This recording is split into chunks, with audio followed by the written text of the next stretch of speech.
Welcome to Swift Coaches Academy, a podcast dedicated to bringing exercise and health professionals the uncensored truth behind what it really takes to succeed in the health industry with me, your host, Zenia David. As an accredited exercise physiologist and the founder of Swift Coaches Academy with almost a decade of experience, I'm on a mission to transform the lives of ambitious health professionals who want more and are ready to take action to create incredible impact and financial freedom. So join me as I speak candidly with industry leaders about the struggles and successes from within the trenches through thought-provoking conversations.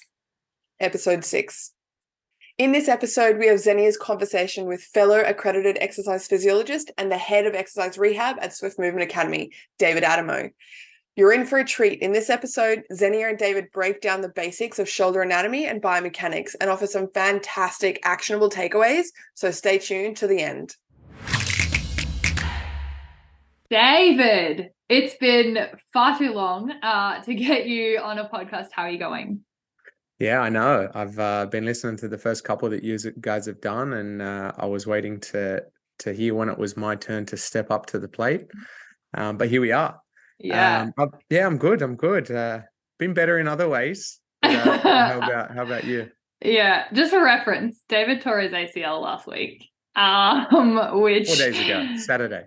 Yeah, so we're very fresh. There's a lot of emotions, a lot of changes behind the scenes with clients and things that we're managing, but we're crossing our fingers for conservative management and looking positively at it. So if nothing but an incredible learning experience to have to go through rehab yourself, unfortunately. That's it. Had a weird feeling the past couple of months. Just, I'd seen a lot of ACL stuff, and I don't know whether that was just coincidence or I don't know, I brought this on, but it was unfortunate, but we'll bounce back from it. Yeah, absolutely. So as our head of exercise rehab at Swift, and also our lead trainer and one of our mentorship coaches for our educational programs. David is an incredible asset. Let's maybe go really briefly into how we met and where you are now and what we're doing together behind the scenes. Yeah, of course. So it all started a few years back. So I had been personal training down in Sydney.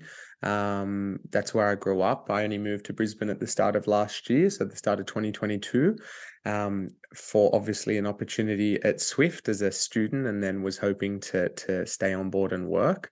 And I remember when it was like, I think it was week 1 of prac, and you're like, I want to work here, and I was like, oh, okay. Yeah, it was very forward, but I really appreciated it. Yeah, it was. You were like, so what are your plans afterwards? And I was like, I'd love to work here, and I remember you being taken back in not a bad way, but a good way, to be like, oh shit, like, we could use that, but I wasn't expecting it in that type of way. So no, that went well, which was good. But how I got onto it was just PTing down in Sydney, had done sport and exercise science, was going in to do exercise phys, and I came across your ads of mentorship, and I had experience as a personal trainer, but just those deeper concepts I wanted to just scratch up on, because obviously as a personal trainer and the courses you get through that, even through uni, I'd done degrees in sports science, and I still saw what you were offering and was like, this is out of the box, things that you can take away and use with clients there and then. So that stuck out at me. Reached out when I was on holidays in Cairns, actually. And I was the first one, I think, to have an interview with you. And then, it all kind of went from there. I did the educational mentorship whilst I was still working, and then made the move up here, and the rest is history. And it's been a crazy couple of years, because I think there's no secret that it's so much easier to hire internally or people that and you can see grow and develop. And so to have you now full circle and be mentoring others coming through the program, I think just shows the evolution of you. And you were very high on that list of people who I wanted to be able to support other people going through the program, because on paper, you actually have more qualifications than I do with a master's of exercise physiology. Mine's just an undergraduate degree. And so I think, you know, just the attitude and coming to it from a different perspective and challenging me on things was something that I really loved and appreciated in you. But let's get into today's topic, because I want to make sure that we can provide some educational little like bite-sized info, and give the people a really good, or the coaches a really good understanding of what it would feel like to be part of one of our mentorship programs and what we actually talk about. Because, you know, you can see all these courses and it's like anatomy and it's all this kind of like, let's learn anatomy or whatever. But really where the rubber hits the road of, we want to be working with people who are already in the trenches. And so we can actually apply this stuff from day one and make sure that, you know, even if you are a student, still being able to manipulate and put this into practice with your own training, to provide better quality coaches, and to have coaches build confidence and feel like they're not, you know, they're not trying to, I guess, scrounge their way through the industry. They've really got a solid foundation and understanding, and that's kind of why we do this educational stuff, because I think that a lot of people come out of uni and they're still like, oh, I don't know anything, which is so common, and also so unfortunate. So today's topic is shoulder anatomy and biomechanics, and integrating that into exercise prescription as exercise physiologists, which is what we do. So David, why don't you run us through briefly why the shoulder, what it is, and why the shoulder is such a unique joint? Yeah, perfect. So shoulder is actually one of my favorite areas of the body. I used to have a bit of shoulder pain when I was younger, and, you know, having been in the injury side of things now, understanding why that was the case. And it was more just, you know, typical 16-year-old boy in the gym, just fucking supersetting everything, doing 27 different exercises in a shoulder workout, and just overloading it way too much, thinking it was the right thing to do. So yeah, definitely had a profound, you know, attraction to the shoulder. So, you know, it's a glenohumeral joint. You know, it's a mixture of your humerus and your scapular as well, and that makes up the shoulder joint, among a few other things too. So it's very mobile, which is why you always see some of these dislocations very common in the shoulder. And because it's such a mobile joint, there's a lot of ligaments that have to, you know, hold it together, and on top of that, muscles as well. So there's a whole lot going on around there. And I'm no expert in the shoulder, but, you know, I'd like to think I've nailed the basics, and nailed the basics well, to be able to provide, you know, the right exercises for people, and understand what's going on and what we need to improve and things like that. So yeah. Yeah, so pretty complex joint. I actually didn't know it was it was one of your favorites, or one of your initial starting points. I think my knees. I was going to say, now it is. Now it's different, but before it's the shoulder. Yeah, well, we'll just injure one of every joint and you'll be fine. Yeah, 100%. That's no, it. Touch wood, we're not going to do that.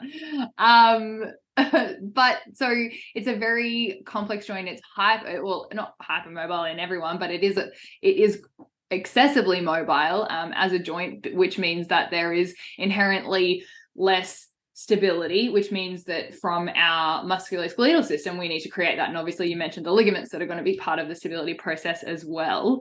And so that's why, you know, we have our rotator cuff to help to stabilize the shoulder. It's probably a good, I guess, point to start with in terms of stability of the shoulder and the rotator cuff musculature. A lot of people train this doing specific isolated internal external rotation exercises. Do you want to talk to that? Yeah, for sure. And there's a big movement now that you see all over social media towards, you know, bringing this to people's attention. But, you know, you see people do external rotations with the dumbbell down by their side, you know, and not thinking about which way gravity is coming from and where the resistance is, and ultimately what the function of the rotator cuff is, right? So you've got the 4 muscles that make up the rotator cuff. Each one of those muscles have a different action, and that's something that we really dive into when we're going through the mentorship, especially the shoulder and scapular lecture. But muscles have actions and they have functions. And actions is when they produce movement of a specific bone or a specific joint. And then you've got the function, which is where they resist movement and provide stability.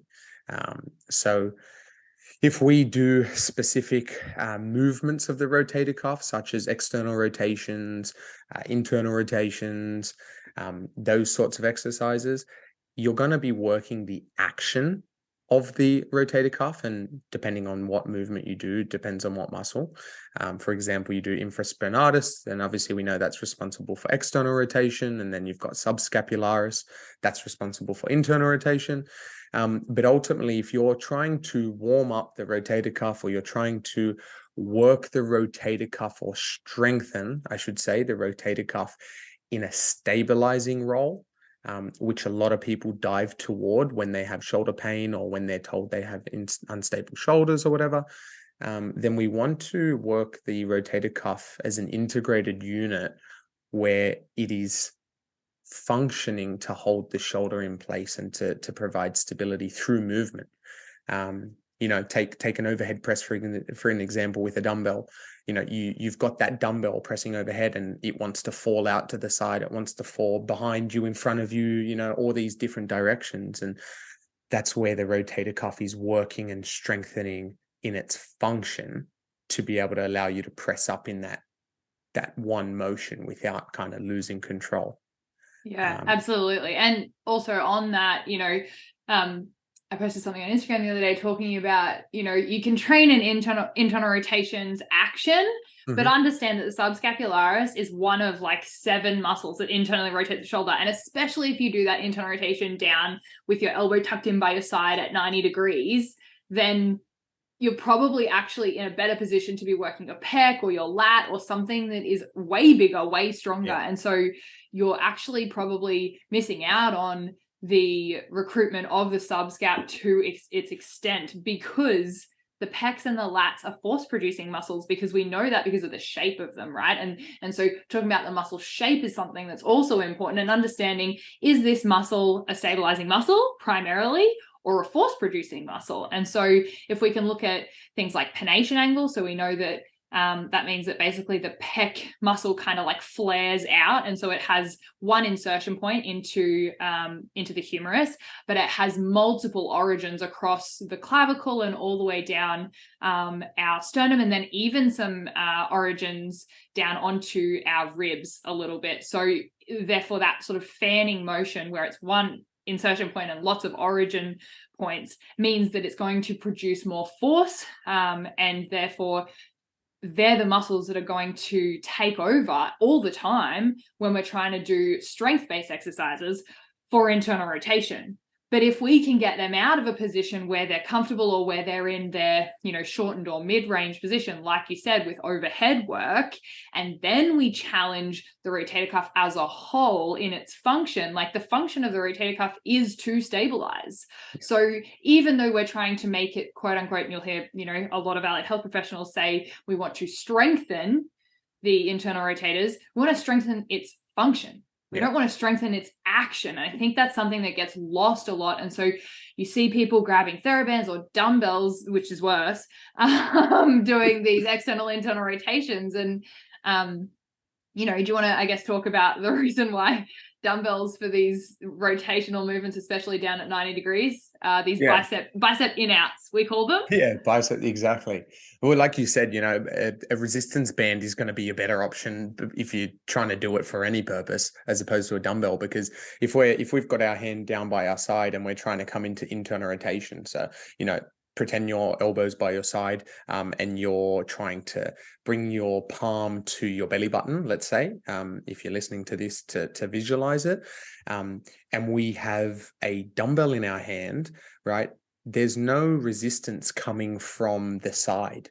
So you're actually getting no resistance against internal rotation.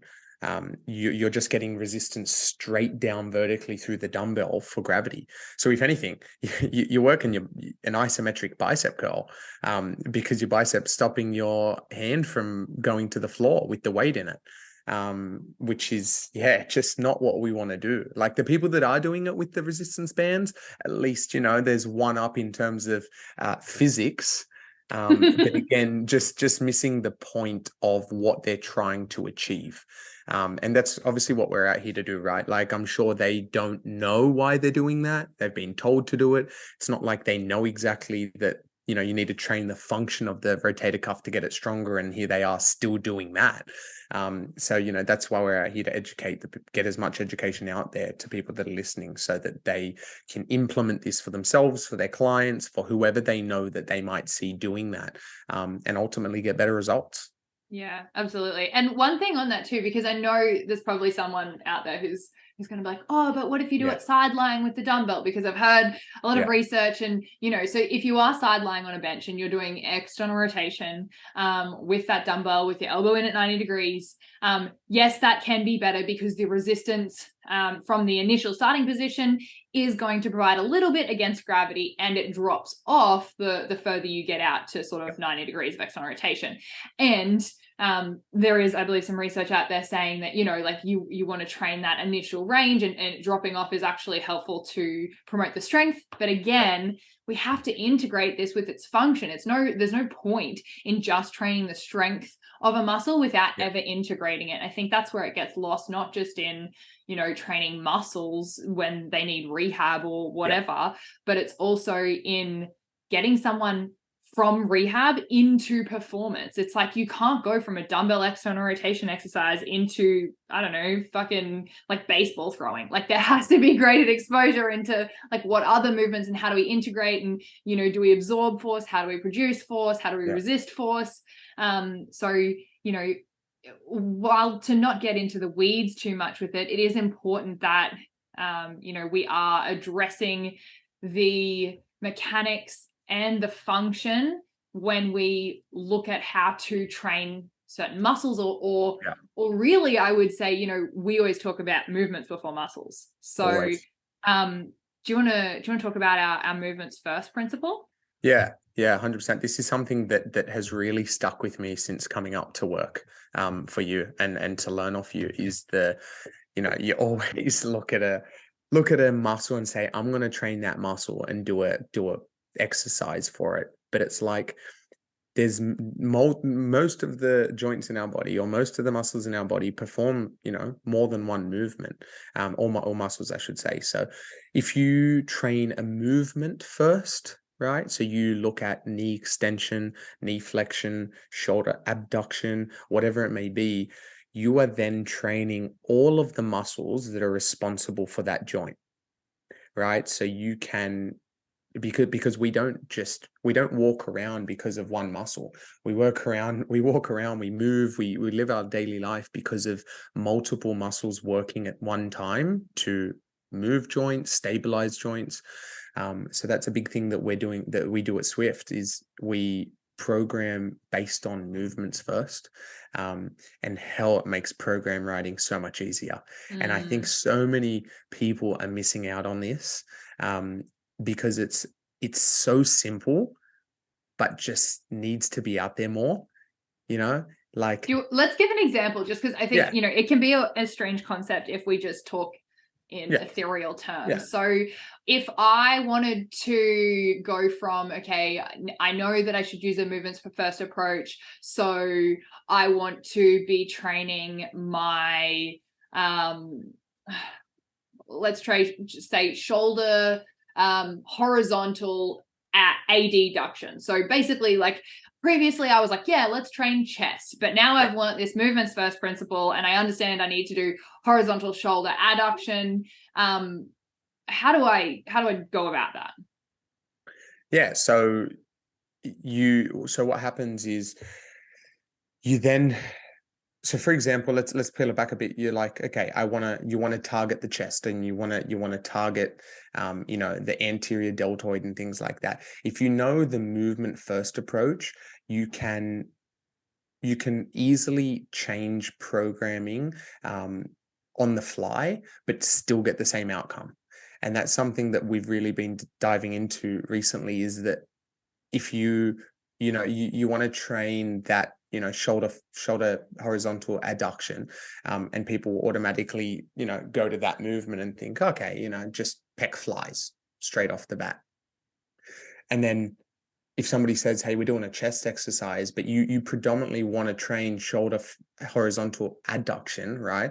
And somebody's saying, okay, well, the pec flies are taken, but they think they're just training a chest movement, and they go and do let's say they go and do a push-up, for example, a close grip push-up. Yeah, you're still, possibly targeting the chest, but you're not going to be performing the movement that you originally wanted to, for whatever reason in that program, right? Yeah. You might have some specific reason as to why you want to train shoulder horizontal adduction. Maybe you're a rugby player, right? And you want to strengthen up that position when you're going in for a tackle, right?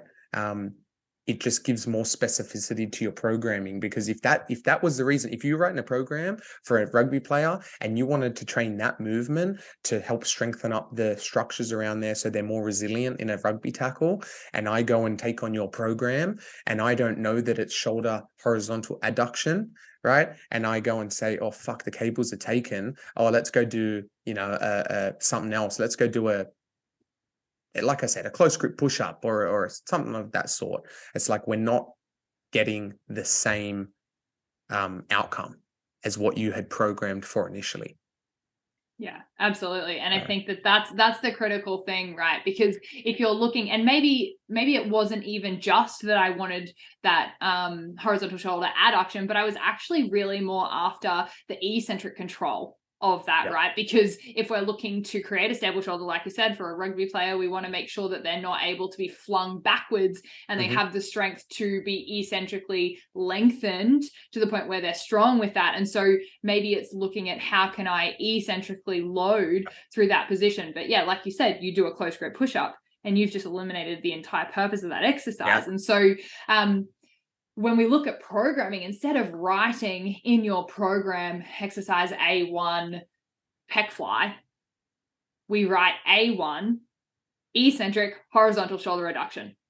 And then you can put your exercise next to it, which is your pec fly with a cable. But then let's say the pec fly is taken, go use some dumbbells. Instead of going, I'm going to use a push-up and do a different, or, let's find another variation where I can use something that's going to create the same movement and get the same outcome, rather than just going, I wanted to train chest, here's another chest exercise, or like maybe I do an incline bench press or something, and it's like there's a little bit of horizontal shoulder reduction, but it's also got flexion in it, and maybe we didn't want flexion, maybe we wanted extension or whatever it was, right? So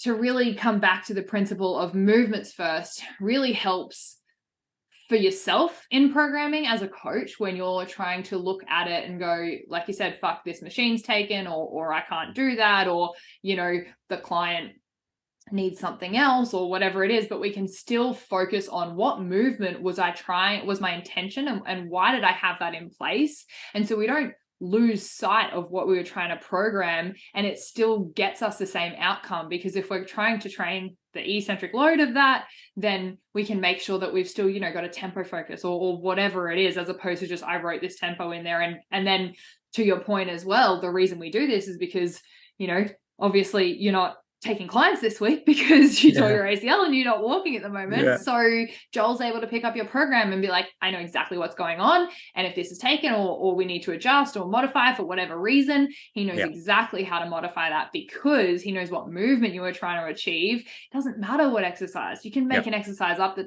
quote unquote doesn't exist in terms of the traditional exercise library and still be able to get the great result, which I think is really what we're chasing. Yeah, 100%.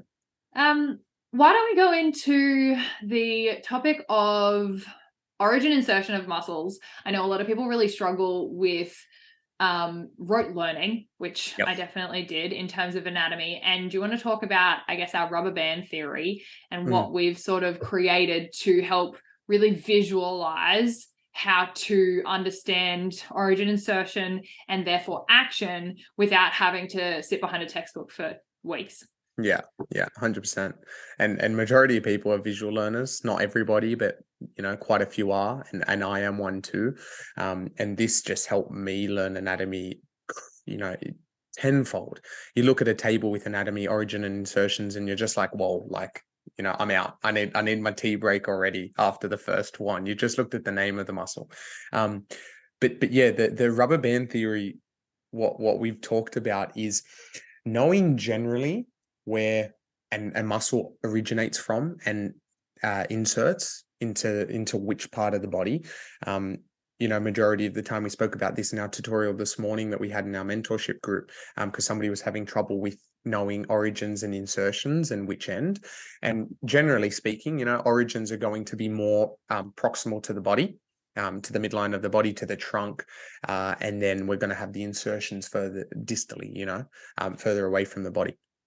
So what we do is we use a lot of visual learning. So we get we have an anatomy app that we go through, and we use photos from that and videos from that, and we use that in our tutorials so people can visually see where muscles are originate and insert to.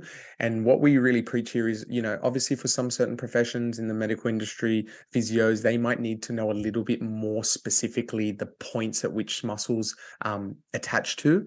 But if you have a general understanding of, a muscle attaches to the bottom angle of the scapula, you know what I mean?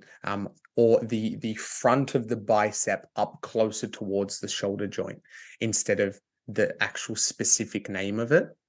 And then what we do is we pretend we've got an elastic band, a rubber band, and we hold one end of it on where we think the insertion is roughly. And then we hold the other end of it on the origin, and then we hold the other end of it on the insertion. And then as an elastic band elongates or lengthens, right, that is the muscle lengthening, okay? And then as that band shortens, that is the muscle contracting. And if you hold it on a specific area, right, you can then kind of understand what movement's going to be created. So if you hold it on, the front of your shoulder here, or let's put it more up on. Why don't we go like, I don't know, long head of the biceps or something to make it. Yeah. Perfect. So, you hold it, we know the long head of the biceps inserts up, on top of, on the scapula and top of in the glenohumeral joint there. And we know that it comes out, right? So it comes over the shoulder, more over the side of the shoulder, and then down into the front of the bicep wall. It attaches down onto the radius. And then what happens there is we can, if I had a rubber band long enough or my hand was long enough, I can say, okay, well, I know that it's going to pretend that rubber band is shortening. So it's going to pull this part. Okay. So it's going to pull down at my forearm up towards my shoulder. And that's obviously going to flex my bicep. But then I also know that rubber band isn't just going straight down in a vertical line. It's actually slightly going out over the shoulder joint and then down in front of the bicep. So I know that if that pulls, that's actually going to pull my shoulder slightly away from the body as well into shoulder abduction. Yeah. Shoulder abduction. Yeah. Which is something that, you don't think bicep is doing abduction, but when you think about it this way, you're like, oh, that makes so much sense. And then obviously, talking about the insertion point down below the elbow joint as well, and depending on where it attaches, we can see that obviously we know the bicep does supination as well, and so it's going to rotate the palm upwards because that will shorten it as well.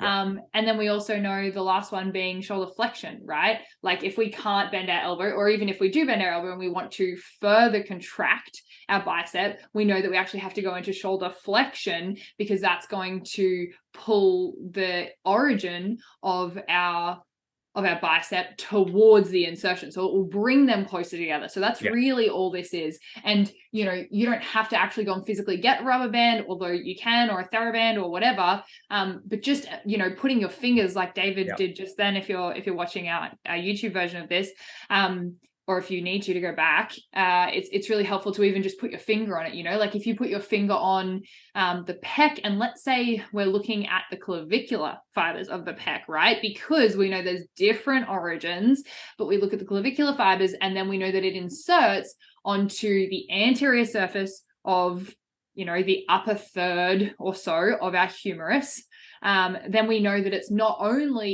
if we shorten that, is it going to produce, like we said before, shoulder horizontal adduction or shoulder horizontal flexion, if you want to call it that. It's also going to just actually flex the shoulder to a certain point until it gets out of range. And if we flex too much, it's going to want to come back.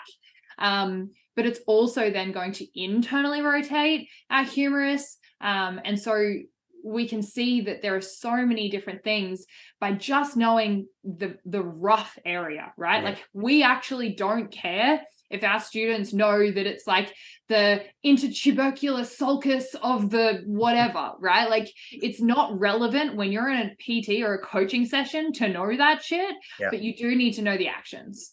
And so if we can take away the shit that you need to learn for uni and understand all the terminology, and absolutely, like I said, if you're a surgeon or, a physio and you're diagnosing, or you're getting someone under the knife, I would hope that you would know these things. Yeah. However, to train a client, you don't need to be able to exactly get it right. You do need to know roughly where it is and be able to, at uni, we drew it on each other. Like, we got down to our bikinis and we literally drew the muscles and painted them on each other. And I think the step that we didn't take, that I wish we had of, was actually doing what we're talking about now. Yeah. So that we can actually not just, that's where it is, but what does it do? And something that I think this reminds me of is the fact that it didn't click until recently with me. And I'm talking last, 4 or so years, that all the muscles that produce certain movements are all on the same side of the body. I know that sounds stupid, and I'm sure some people are like, Zenia, you're an idiot, but goes to show that, we all have to learn these things. 100%. And so for me, it was okay, well, everything that internally rotates the shoulder has to be on the anterior surface of the humerus. Yeah. It has to, because if it's on the posterior surface, it's going to externally rotate. Yep. So, thinking about everything that flexes the shoulder and is a shoulder flexor is going to be on the anterior surface, because that's where our bicep is, shoulder flexor. That's where our coracobrachialis is, shoulder flexor. That's where our anterior delta is. They're all in the same position. So when you start to learn these themes and stop trying to sit behind a textbook and go, how the fuck do I learn and remember everything just off the top of my head, which can get so overwhelming, especially if that's not how you learn. I'm a kinesthetic learner, which is generally the hardest type, because you have to do it to be able to understand it. But I think that when we integrate the visual and the kinesthetic side of things, and we can actually, I guess, live in harmony, and not only have we seen it, but we can actually do it, is when it really clicks. And so that's why we're huge on making sure that nothing that we do in terms of educational courses, masterclasses, mentorships, nothing is hands off. Nothing is sit there and expect to get better by just sitting in a lecture like we used to at uni. We have to actually put it into practice. And so we have quizzes, we have live tutorials, we go through, we ask questions. That's the shit that people need, because you've already done that at uni or at, TAFE or whatever for a long enough time to know how to fucking read a textbook and listen to a lecturer. But do you know how to communicate what you're seeing? Do you know how to, be able to adjust and manipulate on the fly? Have you had the practical experience and the sensation of what it feels like to do these different movements? So I just think that that's so missed in the industry, and that's, I guess, what we're trying to combat and get back. Yeah. Big time. Yeah. And just the last thing on that is, in our courses, we ensure that you're not moving forward unless you understand the concept.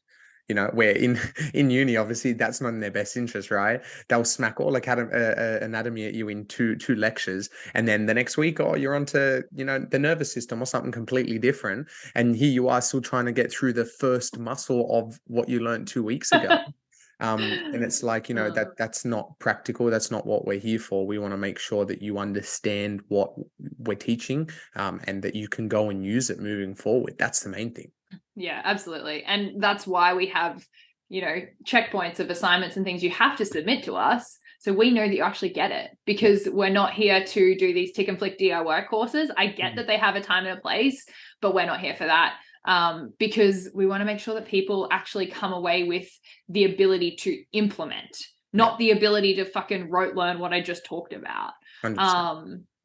So I think the last thing that we'll end on today is scap setting, because this is a bit of a, I actually tutored at uni during COVID, so 2020. And I remember that most of the cohort were like, the people who were teaching it were students who'd graduated like the year or two before, and I was out for like 7 years at this point.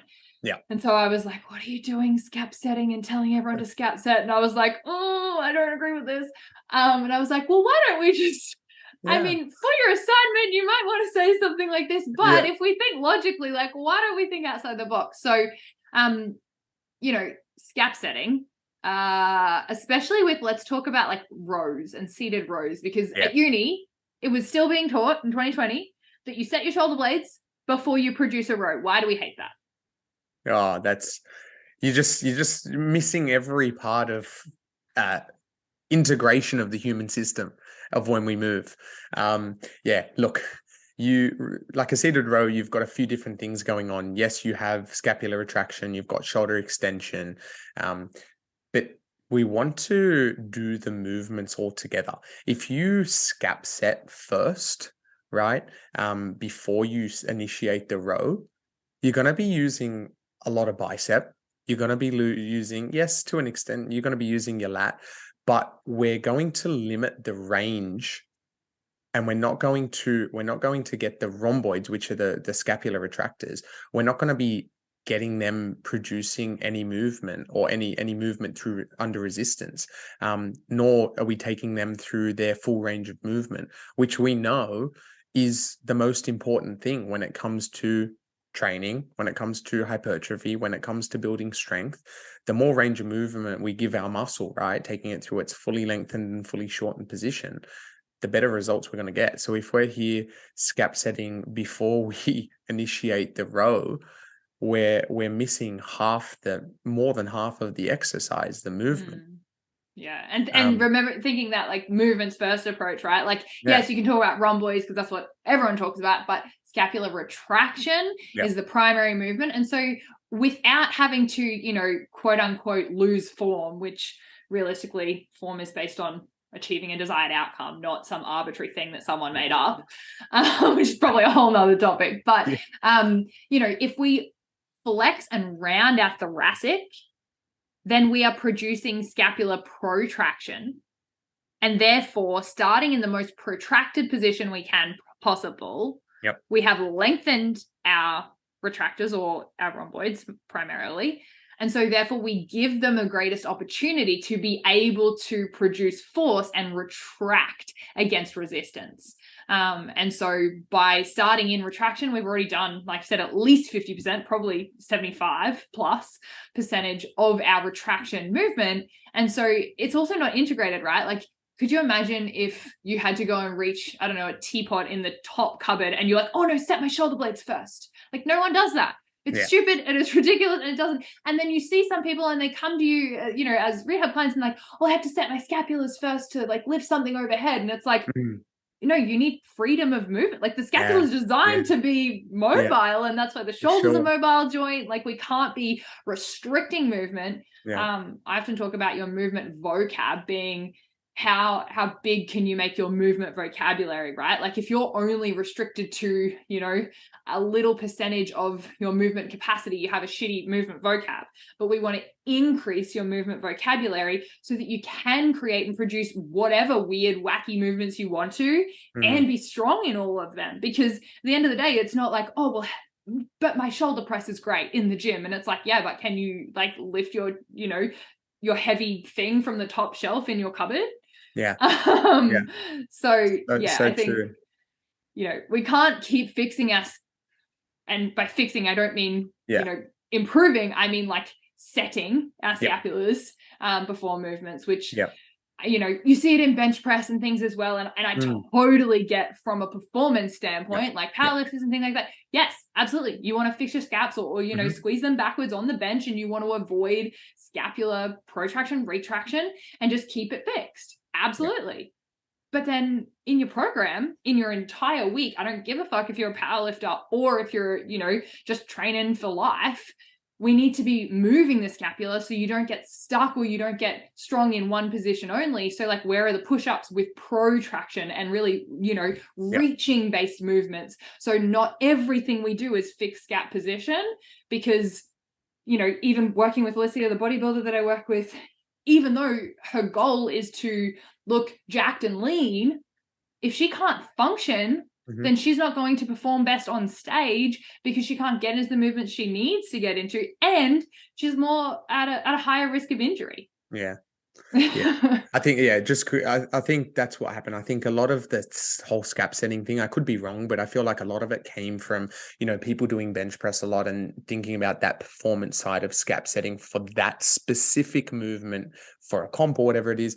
And then I think everybody thought, okay, set the scaps means more shoulder stability. So they then went and took that to other areas, and then it kind of just got a bit flooded. I remember somebody came in, we're going through a Swift day coaching day, and somebody came in and we're coaching a barbell military press, shoulder press, and they instructed their client to set the scaps and hold the scaps down. And then at the end, I was like, why did you do that? Just curious, you know what I mean? And he's like, to keep the shoulders more stable, or to produce more stability through the movement. And I said, okay, let's step out of this for a minute, and let's take a volleyball player, for example, right? They have to jump up as high as they can. They're a blocker, right? So they're right at the neck. Right at the net. They have to jump up as high as they can, arms above their head, reach as high as they can to block the ball coming over. I said, do you think they're going to think about setting the scaps first, depressing the shoulder blades, lifting their arms overhead to try and do that? Reduce their performance, because you can't get full shoulder flexion with scap setting. I said, so, and he was like, no, they wouldn't. I said, so especially imagine they go in that position, right? And they have to, come into contact, resist force. I said, why is that any different to us performing a shoulder press with a barbell, which is arguably a more controlled environment than that? I said, they're going to be in an upwardly rotated, protracted position, which is quote unquote unstable if we want to set our scaps in a shoulder press. And he was like, it makes total sense now. So just like you said, getting strong in these movements and positions that our body is going to get into on a daily basis, sport, just everything, throwing your baby up in the air if you're a parent or whatever. It's those sorts of things that we need to keep in the back of our mind and have that crossover to the gym. Absolutely. I love that. We are going to finish our tradition on our podcast is a couple of take homes or actionable things that our coaches can use right now to better improve their, for today, I guess, shoulder anatomy, biomechanics. So what do you reckon? First thing, rubber band theory.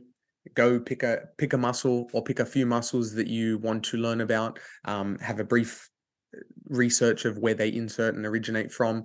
Again, specific names doesn't matter. Just know roughly where, and then pretend that there's a rubber band there, even a longer TheraBand, and see how that can produce the movement, right? You stretch it, it's going to lengthen, it's going to want to contract. So definitely trying to utilize, even just visually, that rubber band theory is one. Yeah. For learning anatomy. The second one is get on a seated row, protract the shit out of your scaps, obviously at an appropriate weight first, and then retract as you're going through the movement, and feel how much freer it feels, feel how much better it feels. And especially if you have clients who are real locked up through their mid-back, their upper thoracic there, get them doing that. And I guarantee they're going to feel such an amount of deload through there. Yeah, absolutely. Last thing that I would add for a take home for everyone today is the movements first principle. So let's get out of the habit of writing down exercises as the first thing. It should be the last thing in our program. Sets and reps, tempo, rest breaks, all of that sort of stuff is more important than what actual exercise that you're using, and making sure that we are focused on a movements first approach so that we can manipulate and change and adjust and have a look and make sure that our program is holistic and we're getting everything we need in it. So I reckon that'll do us. I think so. Beautiful. All right. Until next time. See you guys. Bye. Actually, before everyone goes, we do have an incredible opportunity for you guys to learn a little bit more from us. We have a shoulder anatomy masterclass, anatomy of exercise, so specifically for exercise professionals.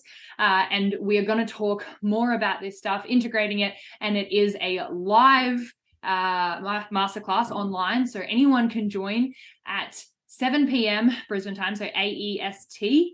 On Wednesday, the 22nd of Feb, which I believe is next week. So if you haven't registered a ticket yet, it's an incredible opportunity to be able to learn these principles and go through them and ask us specific questions so that we can actually give you real-time feedback as well. So if you're interested in that, I would get onto it. I don't know how many tickets we have left, but Claire's telling me that it is getting up there, and we cap these so that we can make sure we have incredible experiences. So get onto that if you are interested in anything shoulder anatomy or anatomy in general with exercise. If you enjoyed this episode, it'd honestly mean the world to us if you could share it with a friend or on your socials, follow and leave a quick review so that we can bring you more real, raw and uncensored stories from industry leaders. We also love hearing your feedback, so please DM us on Instagram at Swift Coaches Academy if you have suggestions for future guests or topics. Until next time, and in whatever you do, move swiftly.